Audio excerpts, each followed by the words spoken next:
As we've just seen, the process of digestion and absorption releases nutrients into the bloodstream. But excess nutrients, salts, minerals, and water, as well as drugs and toxins, can also enter the bloodstream through the digestive system. Further, the cells of the body release toxic waste products such as ammonia, which is converted to less toxic urea by the liver, into the bloodstream. These excess materials and drugs, toxins, and wastes, if allowed to build up in the bloodstream, can threaten an individual by throwing off critical chemical balances. The blood and extracellular fluid that bathes body cells must have a close to neutral pH, precisely regulated concentrations of various salts, appropriate levels of water and dissolved substances, and of course, cellular waste products must not be allowed to reach toxic levels.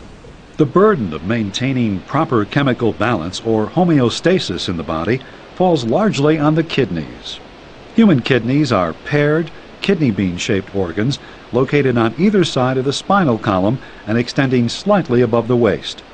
Each is approximately 13 centimeters long, 8 centimeters wide, and 2.5 centimeters thick. Blood carrying various waste enters each kidney through a renal artery. After it has been filtered, the blood exits through the renal vein. Urine, which is a mixture of water, dissolved wastes, and toxins, and some excess nutrients filtered out of the blood, leaves each kidney through a narrow muscular tube called the ureter. Peristaltic contractions drive urine through the ureter to the bladder, a hollow muscular chamber that collects and stores urine.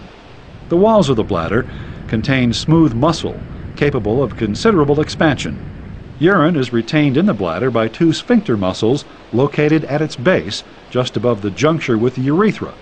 When the bladder becomes distended, receptors in the walls trigger reflexive contractions. The sphincter nearest the bladder, the internal sphincter, is open during these contractions.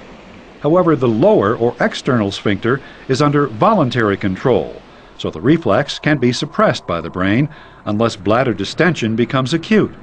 The average adult bladder will hold about 500 milliliters or approximately a pint of urine, but the urge to urinate is triggered by considerably smaller accumulations.